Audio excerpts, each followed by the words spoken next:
नमस्कार दोस्तों। स्वागत है आपका आपके अपने यूट्यूब चैनल स्टडी विद सुशील में। तो आज हम बात करने वाले हैं एक बहुत ही खास टॉपिक पर, जो है एजीटीए। देखिए, एजीटीए एग्ज़ाम के कंप्यूटर सब्जेक्ट के बारे में हम बात करने वाले हैं। तो बच्चों, कंप्यूटर के 20 क्वेश्चंस आने वाले हैं और हमारा टारगेट है फुल मार्क्स, है ना? क्योंकि बहुत से बच्चे तैयारी कर रहे हैं, तो आप सभी को पता है कि एजीटीए एग्ज़ाम बहुत ही ख़ास है और इसमें आपके सिलेक्शन होने की संभावना बहुत ही ज़्यादा है। तो मैं पूरी कोशिश करूँगा कि एग्रीकल्चर जो टीए है, इसमें कंप्यूटर के जितने भी क्वेश्चंस आएँगे, हालाँकि 20 क्वेश्चंस आने वाले हैं, वो बीसों के बीसों मेरे पढ़ाए हुए हों। तो चलिए शुरू करते हैं अपने पहले क्वेश्चन से। तो हमारा पहला क्वेश्चन है, कंप्यूटर का पिता किसे कहा जाता है? फादर ऑफ कंप्यूटर किसे कहा जाता है? देखिए, चार्ल्स बेबेज ने जो है एनालिटिकल इंजन का आविष्कार किया था, जिसे आधुनिक कंप्यूटर माना जाता है। और चार्ल्स बेबेज को ही जो है फादर ऑफ कंप्यूटर कहा जाता है। और उन्होंने 1822 में डिफरेंस इंजन और 1837 में एनालिटिकल इंजन डिजाइन किया था। तो इस प्रश्न का राइट आंसर है ऑप्शन नंबर ए, चार्ल्स बेबेज। चलिए बढ़ते हैं अगले प्रश्न की ओर। कंप्यूटर के मस्तिष्क को क्या कहा जाता है? देखिए, जो सीपीयू है, जिसको हम बोलते हैं सेंट्रल प्रोसेसिंग यूनिट, ये जो है आपके कंप्यूटर का एक मुख्य भाग है, जो सभी निर्देशों को प्रोसेस करता है और इसे प्रोसेसर भी कहा जाता है। यह जो है अर्थमेटिक लॉजिक यूनिट, जिसे हम बोलते हैं एएलयू, और कंट्रोल यूनिट, जिसको हम बोलते हैं सीयू, से मिलकर बना होता है। तो इस प्रश्न का राइट आंसर है आपका ऑप्शन नंबर सी, सीपीयू। चलिए बढ़ते हैं अगले प्रश्न की ओर। तो हमारा अगला प्रश्न है, www का पूरा नाम क्या है? ऑप्शन है वर्ल्ड वाइड वेब, या वर्ल्ड वेब वाइड, या तीसरा ऑप्शन है वेब वर्ल्ड वाइड, या चौथा ऑप्शन है वेब वाइड वर्ल्ड। तो देखिए, सबसे पहले हम बता दें आपको कि यह जो है इंटरनेट पर सूचनाओं का एक बड़ा नेटवर्क होता है, जो वेबसाइटों और हाइपरलिंक से जुड़ा होता है। और इसे 1989 में जो है टिम बर्नर्स ली ने जो है विकसित किया था। डब्ल्यू डब्ल्यू वेब ब्राउज़र जो है, इसके ज़रिए वेबसाइट तक पहुंचने का एक माध्यम होता है ना? तो ये एडिशनल फैक्ट मैं आपको इसलिए बता रहा हूँ, ताकि इससे रिलेटेड अगर कोई भी क्वेश्चन आ रहा है, तो आप उसको बहुत ही ईज़िली आप उसको सॉल्व कर पाएँगे। मेरा मकसद सिर्फ ये नहीं कि आपको सिर्फ एमसीक्यू करा दूँ, इससे रिलेटेड जो भी एक्स्ट्रा फैक्ट होंगे, वो भी मैं आपको देने की कोशिश करूँगा। तो डब्ल्यू का पूरा नाम है आपका वर्ल्ड वाइड वेब। तो इस प्रश्न का राइट आंसर है ऑप्शन नंबर ए। चलिए बढ़ते हैं अगले प्रश्न की ओर। तो हमारा अगला प्रश्न है, भारत में डिजिटल इंडिया कार्यक्रम कब शुरू किया गया था? तो ये जो कार्यक्रम है, ये भारत सरकार द्वारा 1 जुलाई 2015 को शुरू किया गया था, ताकि देश को डिजिटल रूप से सशक्त समाज और ज्ञान आधारित अर्थव्यवस्था बनाया जा सके। साथ ही इसके तहत जो है ई गवर्नेंस और ब्रॉडबैंड और हाईवे यूनिवर्सल डिजिटल लिटरेसी जैसे मिशन चलाए गए थे। तो इस प्रश्न का राइट आंसर आपका होगा ऑप्शन नंबर सी, 2015। चलिए बढ़ते हैं अगले प्रश्न की ओर। तो हमारा अगला प्रश्न है, कंप्यूटर में डेटा को स्थायी रूप से कहाँ संग्रहित किया जाता है? तो देखिए, जो हार्ड डिस्क है, तो हार्ड डिस्क में डेटा को लंबे समय तक संग्रहित किया जा सकता है, भले ही कंप्यूटर आपका बंद हो जाए। और जो एसएसडी होती है, जिसको हम बोलते हैं सॉलिड स्टेट ड्राइवर, यह जो एक नई तकनीक है, जो हार्ड डिस्क से तेज और अधिक टिकाऊ है। तो इस प्रश्न का राइट आंसर है option number C, hard disk. चलिए बढ़ते हैं अगले प्रश्न की ओर। तो हमारा अगला प्रश्न है, ईमेल का आविष्कार किसने किया था? देखिए, 1971 में रे टॉमलिंसन ने पहला ईमेल भेजा और एट द रेट का इस्तेमाल किया। और पहला ईमेल जो है, ये संदेश सिर्फ कुछ रैंडम कैरेक्टर्स का था, जबकि आज भी एट द रेट जो है, ये ईमेल एड्रेस में अनिवार्य है। तो इस प्रश्न का राइट आंसर है ऑप्शन नंबर सी, रे टॉमलिंसन। चलिए बढ़ते हैं अगले प्रश्न की ओर। तो हमारा अगला प्रश्न है, सबसे पहला प्रोग्राम योग्य कंप्यूटर कौन था? तो Z3 जो है, Z3 को 1941 में जर्मनी के कोनार्ड ज्यूस ने बनाया था और यह पहला इलेक्ट्रोमैकेनिकल प्रोग्राम योग्य कंप्यूटर था। और ये जो कंप्यूटर था, ये बाइनरी सिस्टम पर आधारित था, मतलब द्विआधारी प्रणाली पर आधारित था। तो फिलहाल इस प्रश्न का राइट आंसर है ऑप्शन नंबर डी, Z3। चलिए बढ़ते हैं अगले प्रश्न की ओर। तो हमारा अगला प्रश्न है, कंप्यूटर में बूटिंग क्या होता है? देखिए, जो बूटिंग है, बूटिंग एक ऐसी प्रक्रिया है जिसमें कंप्यूटर चालू होते समय बायोस द्वारा हार्डवेयर चेक होता है और फिर ऑपरेटिंग सिस्टम रैम में जो है लोड होता है। और ये जो बूटिंग होता है ये दो प्रकार के होते हैं। एक होता है कोल्ड बूटिंग, जिसको हम बोलते हैं बिजली चालू करने पर, और दूसरा होता है वार्म बूट, जिसको हम बोलते हैं रीस्टार्ट के समय करते हैं। और जो पोस्ट है, पोस्ट का फुल फॉर्म होता है पावर ऑफ सेल्फ टेस्ट, और ये जो पोस्ट है इसी प्रक्रिया का एक हिस्सा है। तो इस प्रश्न का राइट आंसर है ऑप्शन नंबर सी, कंप्यूटर चालू करना और ऑपरेटिंग सिस्टम लोड करना। चलिए बढ़ते हैं अगले प्रश्न की ओर। तो हमारा अगला प्रश्न है, माउस एक प्रकार का यंत्र है। माउस किस प्रकार का यंत्र है? देखिए, जो माउस है, माउस जो है कंप्यूटर को निर्देश देने के लिए उपयोग किया जाने वाला एक प्रमुख इनपुट डिवाइस है। और इस माउस की खोज जो है 1964 में डगलस इंजलबर्ट ने की थी। और इसमें आप जानते हैं सभी लोगों ने माउस यूज भी किया है और देखा भी होगा कि इसमें लेफ्ट क्लिक, राइट क्लिक और एक स्क्रॉल व्हील होता है। तो बेसिकली दो इसमें बटन्स होते हैं और एक आपका स्क्रॉल व्हील होता है। तो इस प्रश्न का राइट आंसर है ऑप्शन नंबर ए, माउस जो है एक आपका इनपुट डिवाइस है। चलिए बढ़ते हैं अगले प्रश्न की ओर। तो हमारा अगला प्रश्न है, कंप्यूटर वायरस क्या है? देखिए, वायरस, अब आप उस वायरस से कनेक्ट मत कीजिएगा, है ना? ये कंप्यूटर वायरस की बात कर रहा है। तो जो वायरस होता है वो एक प्रकार का मैलवेयर होता है, जो कंप्यूटर में घुसकर जो है फाइलों को नुकसान पहुंचाता है। और आप सभी लोग इससे बचने के लिए अलग अलग टाइप के एंटीवायरस वगैरह यूज करते हैं। तो ये वायरस से लड़ने के लिए हेल्पफुल करता है क्या, ताकि आपका जो कंप्यूटर एकदम स्मूथली चले, है ना? जो भी डॉक्यूमेंट्स हैं, जो भी फाइल्स हैं, वो आपकी सेव रहें। तो वायरस बेसिकली एक प्रकार का मैलवेयर होता है जो कंप्यूटर में घुसकर जो है फाइलों को नुकसान पहुंचाता है, और ये जो है सिस्टम की कार्यक्षमता को बाधित कर देता है। और अगर हम बात करें सबसे पहले वायरस की, तो सबसे जो पहला वायरस है वो 1971 में क्रीपर था। फिर इसके बाद जो एंटीवायरस सॉफ्टवेयर आए, जैसे आपका क्विक हील हुआ, MCAFEE हुआ और नॉर्टन वायरस, ये जो है इन सभी से सुरक्षा प्रदान करते हैं, जो कि एक एंटीवायरस है। और बहुत सारे वैसे एंटीवायरस अब मार्केट में हैं। तो इस प्रश्न का राइट आंसर है ऑप्शन नंबर सी, ये एक हानिकारक प्रोग्राम है। चलिए बढ़ते हैं अगले प्रश्न की ओर। तो हमारा अगला प्रश्न है, HTML किसके लिए प्रयोग होता है?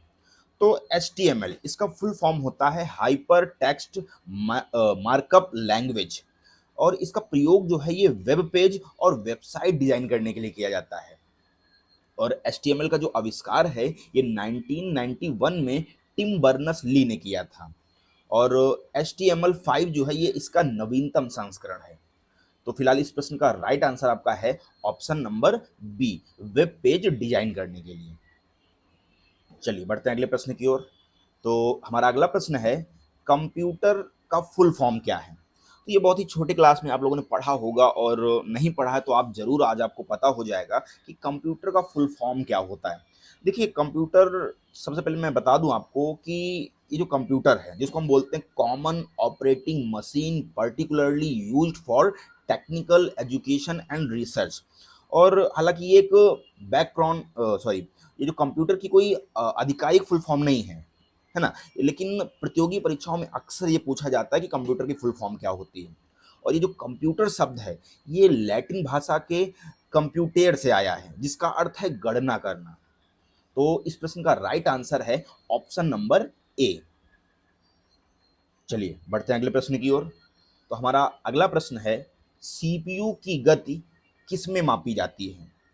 तो देखिए, जो सीपीयू की गति है वो हर्ट्ज में मापी जाती है, जो यह बताता है कि सीपीयू प्रति सेकंड कितने चक्र पूरे करता है।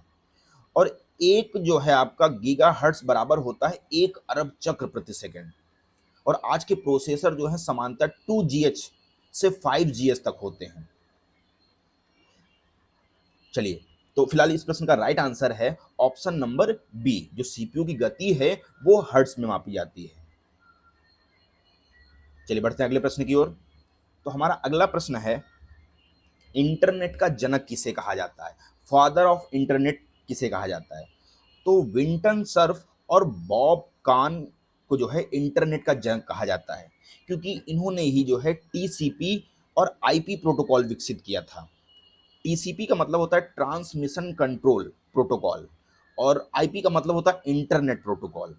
ये जो है इंटरनेट की एक आधारभूत भाषा है, और 1 जनवरी 1983 को आधिकारिक रूप से इंटरनेट का उपयोग शुरू हुआ था। तो इस प्रश्न का राइट आंसर है ऑप्शन नंबर ए, विंटन सर्फ। चलिए बढ़ते हैं अगले प्रश्न की ओर। तो हमारा अगला प्रश्न है, माइक्रोसॉफ्ट वर्ड किस प्रकार का सॉफ्टवेयर है? तो आप लोगों ने एमएस ऑफिस पढ़ा होगा और आपने यूज़ भी किया होगा। तो एमएस ऑफिस में आपने एमएस वर्ड, एमएस एक्सेल और पावर पॉइंट जैसे जो है फाइलों का यूज़ किया है, सॉरी एप्लीकेशन का यूज़ किया है। तो जो एमएस वर्ड है ये एक एप्लीकेशन सॉफ्टवेयर है जो डॉक्यूमेंट बनाने, एडिट करने और सेव करने में उपयोग होता है। और ये जो मैंने अभी बताया कि ये जो है माइक्रोसॉफ्ट ऑफिस का एक भाग है। इसमें आप क्या-क्या कर सकते हैं, इसमें आप किसी भी वर्ड को बोल्ड कर सकते हैं, इटैलिक कर सकते हैं, फ़ॉन्ट साइज़ चेंज कर सकते हैं, हिडन एंड फुटर का यूज़ कर सकते हैं, एंड स्पेलिंग चेक जैसे कई सारे टूल्स का आप यूज़ कर सकते हैं। तो इस प्रश्न का राइट आंसर है option number B, application software. चलिए बढ़ते हैं अगले प्रश्न की ओर। तो हमारा अगला प्रश्न है, कंप्यूटर में कंट्रोल प्लस सी किसके लिए उपयोग किया जाता है? तो ये कुछ शॉर्टकट कीज़ होती हैं जिनका इस्तेमाल आप लोग करते हैं। तो जो कंप्यूटर सी कमांड है, तो कंप्यूटर सी कमांड को किसी टेक्स्ट या ऑब्जेक्ट को कॉपी करने के लिए उपयोग किया जाता है ना? आपने बहुत सारे यूज़ भी किए होंगे, जैसे कंट्रोल वी हुआ, कंट्रोल एक्स हुआ और कंट्रोल जेड।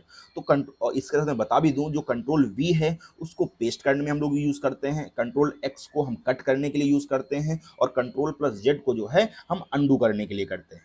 तो इस प्रश्न का राइट आंसर है आपका ऑप्शन नंबर ए, टेक्स्ट को कॉपी करने के लिए। चलिए बढ़ते हैं अगले प्रश्न की ओर। तो हमारा अगला प्रश्न है, आईपी एड्रेस का पूरा नाम क्या है?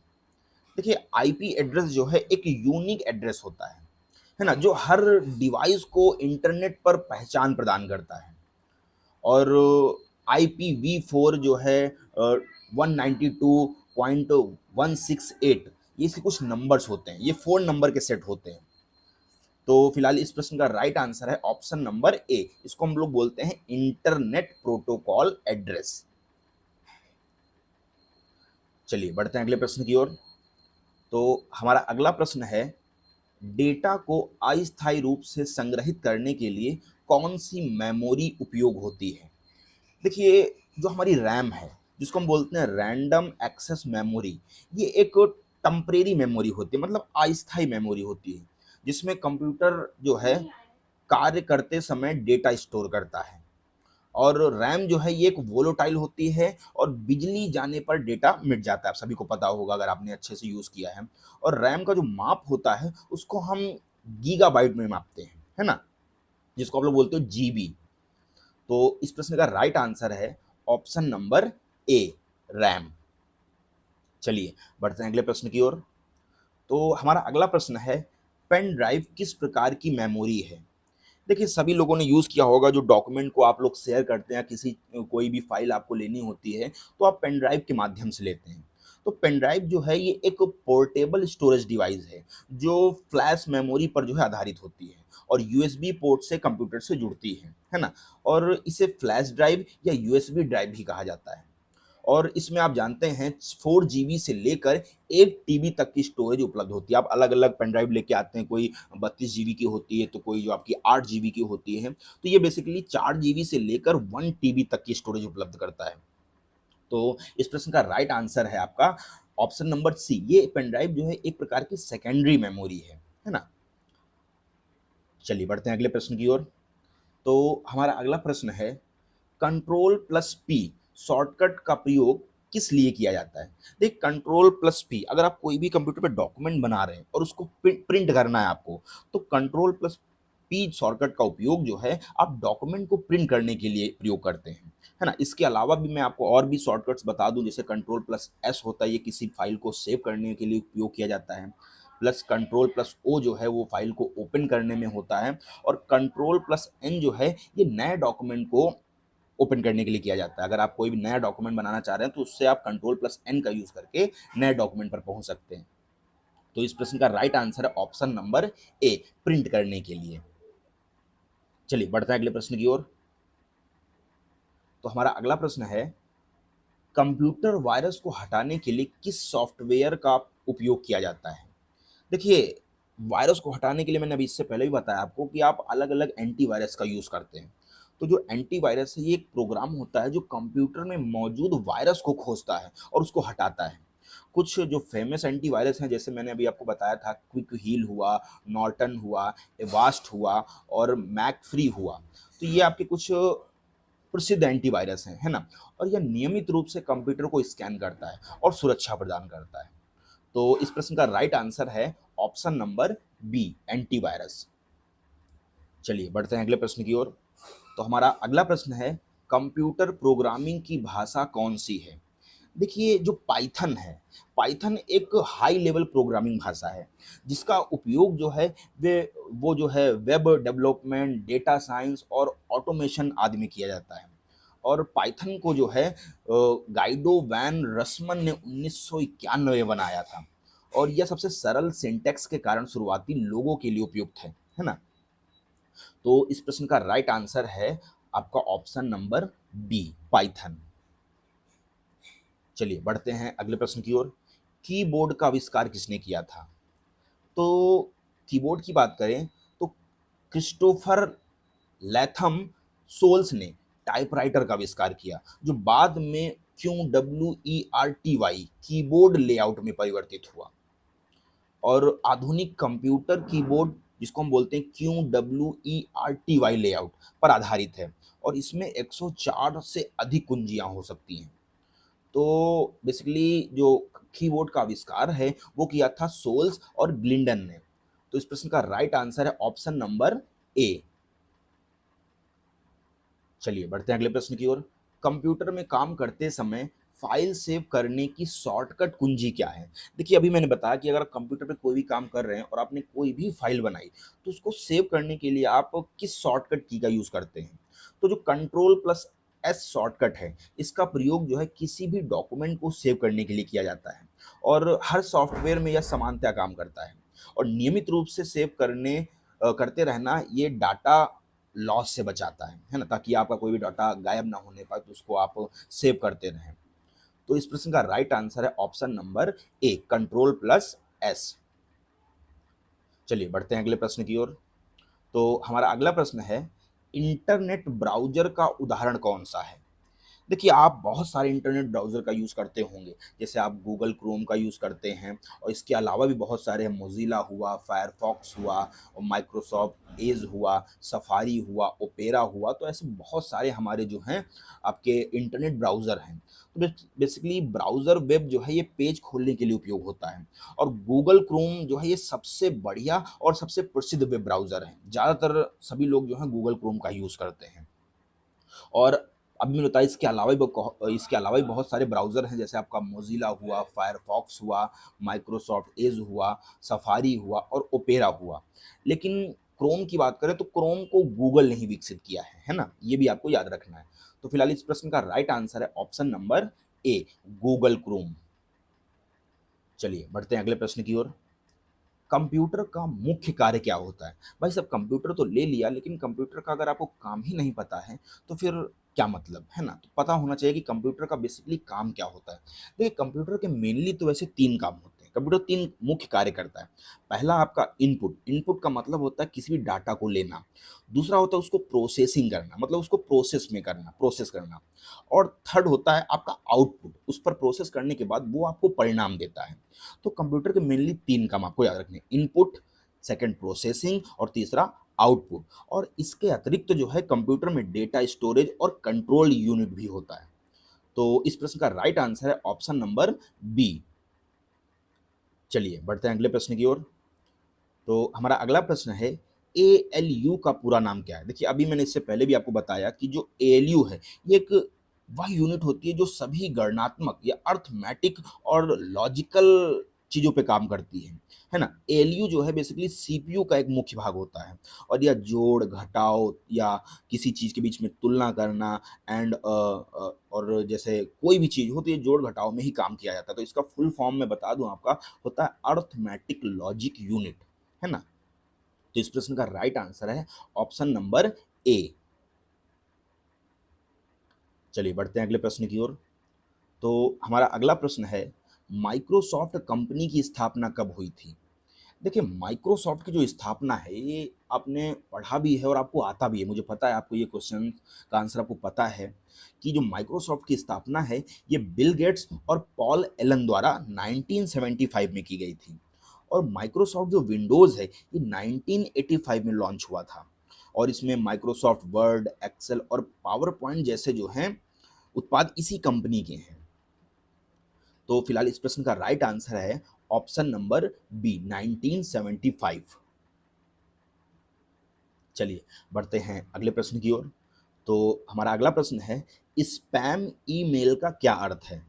देखिए, स्पैम ईमेल, तो स्पैम ईमेल वो मेल होता है जो बिना अनुरोध के भेजे जाते हैं, मतलब बिना आपके परमिशन के भेज दिए जाते हैं और आमतौर पर विज्ञापन या धोखाधड़ी या वायरस से जुड़े होते हैं ये। और स्पैम फ़ोल्डर जो है ये अलग से ईमेल में होता है। इनमें क्लिक करना खतरनाक हो सकता है। अगर आप इसको देख हो सकता है कि ये कोई अलग चीज़ हो और आप उस पे क्लिक करके आप इसको ओपन कर लें, तो ये नहीं करना चाहिए, है ना? स्पैम से बच के रहना चाहिए। तो इस प्रश्न का राइट आंसर होगा ऑप्शन नंबर बी, ये एक अवांछित या अनचाहा ईमेल होता है। तो चलिए बढ़ते हैं अगले प्रश्न की ओर। तो हमारा अगला प्रश्न है, कंट्रोल प्लस जेड शॉर्टकट कुंजी का प्रयोग किस लिए किया जाता है? देखिए, कंट्रोल प्लस जेड कमांड जो है इसका उपयोग पिछले किए गए कार्य को रद्द करने के लिए, जिसको आप लोग बोलते हैं अंडू करना, है ना? उस पे लिख के आ जाता होगा जब आप कंट्रोल प्लस जेड शॉर्टकट की का यूज़ करते हैं या आप माउस पे राइट क्लिक करके आप देख भी सकते हो उसमें अंडू लिखा होता है। तो ये किसी भी काम को रद्द करने के लिए होता है। और इसके साथ मैं आपको बता दूं, कंट्रोल वाई जो है ये इसको दोबारा रीडू करने के लिए होता है। एक होता है अंडू, एक होता है रीडू, है ना? अंडू से गलती से हटे या बदले कंटेंट को पुनः लाया जा सकता है। तो इस प्रश्न का राइट आंसर है ऑप्शन नंबर बी, अंडू। तो बढ़ते हैं अगले प्रश्न की ओर। तो हमारा अगला प्रश्न है, कंप्यूटर में बिट क्या दर्शाता है? तो बिट को बोलते हैं बाइनरी डिजिट और बिट जो है ये कंप्यूटर डेटा की सबसे छोटी यूनिट है जिसका जो मान है वो 0 या 1 होता है और 8 बिट्स इक्वल होता है 1 बाइट के, है ना? और सबसे बड़ी इकाई आपकी होती है, मैं आपको इसको सीरियल से बता दूं, सबसे पहले केबी, फिर केबी से आपका आता है एमबी, फिर एमबी से जीबी और जीबी से फिर टीबी, है ना? तो ये आपकी कुछ बाइट हैं जिनको मैंने सीरियल से आपको बता दिया है। तो इस प्रश्न का राइट आंसर आपका होगा ऑप्शन नंबर सी, डाटा की सबसे छोटी इकाई आपकी होती है बिट और 8 बिट इक्वल होता है 1 बाइट के और सबसे बड़ी इकाई अगर आपसे पूछे तो टीबी, है ना? चलिए बढ़ते हैं अगले प्रश्न की ओर। तो हमारा अगला प्रश्न है, कंप्यूटर भाषा सी को किसने विकसित किया था? देखिए, सी भाषा को 1972 में बेल लेबोरेटरीज में डेनिस रिची ने विकसित किया था। थोड़ा अब नाम अच्छे से, भाई अंग्रेज हैं तो थोड़ा नाम लेने में ना जुबान थोड़ी सी लड़खड़ा जाती है। तो बेसिकली सी भाषा को जो है 1972 में जो है बेल लेबोरेटरीज में, है ना, डेनिस रिची ने किया था। और यूएनआईएक्स ऑपरेटिंग सिस्टम भी जो है ये सी में लिखा गया था और सी को मदर ऑफ ऑल लैंग्वेज भी कहा जाता है। तो इस प्रश्न का राइट आंसर है आपका option number B, Dennis Ritchie, है ना? नाम इनका याद रखना थोड़ा सा कठिन है, डेनिस रिची। चलिए बढ़ते हैं अगले प्रश्न की ओर। तो हमारा अगला प्रश्न है, फाइल एक्सटेंशन एक्सएलएस किस सॉफ्टवेयर से जुड़ा होता है? देखिए, बहुत सारे फाइल्स के जो एक्सटेंशंस होते हैं, जैसे अगर आप डॉक्यूमेंट एमएस वर्ड पे काम कर रहे हैं तो उसका जो है आपका एक्सटेंशन क्या होगा, या आप एक्सेल पे काम कर रहे हैं तो उसका फाइल का एक्सटेंशन क्या होगा। तो और पावर पॉइंट का भी अलग एक्सटेंशन होता है। तो जब भी आप डॉक्यूमेंट पे कोई भी काम करते हैं तो उसको जब आपने सेव किया होगा तो ऊपर उस पर लिख के आता है डॉक। वैसे आप जब एक्सेल पे काम करेंगे तो उस पर भी लिखा होगा एक्सएलएस एक्सटेंशन, है ना? ये एक माइक्रोसॉफ्ट एक्सेल की फाइल को दर्शाता है और एक्सेल का नया एक्सटेंशन की बात करें तो वो है आपका एक्सएलएसएक्स और एमएस ऑफिस 2007 के बाद जो है ये आया था। और इसमें डाटा एनालिसिस और ग्राफ बनाना जो है एकदम संभव होता है। तो इस प्रश्न का राइट आंसर है आपका option number B, MS Excel. चलिए बढ़ते हैं अगले प्रश्न की ओर। तो हमारा अगला प्रश्न है डेटा प्रोसेसिंग का सही क्रम क्या है। देखिए कंप्यूटर जो है ये डेटा को इनपुट रूप में लेता है और उसको प्रोसेस करता है और फिर आउटपुट रूप के रूप में परिणाम देता है। अभी मैंने आपको बताया कि कंप्यूटर के मेनली 3 काम होते हैं। पहले तो इनपुट लेना, फिर उसको प्रोसेस करना, फिर आपको आउटपुट देना। और इसे आईपीओ चक्र भी कहते हैं और सभी कंप्यूटिंग कार्य जो हैं इसी प्रक्रिया पर आधारित होते हैं। तो इस प्रश्न का राइट आंसर है option number D, input, processing और आउटपुट। चलिए बढ़ते हैं अगले प्रश्न की ओर। तो हमारा अगला प्रश्न है कंप्यूटर हार्ड डिस्क का कार्य क्या होता है। देखिए जो हार्ड डिस्क होती है कंप्यूटर की सेकेंडरी स्टोरेज डिवाइस होती है जिसमें डाटा जो है वो स्थायी रूप से संग्रहित रहता है।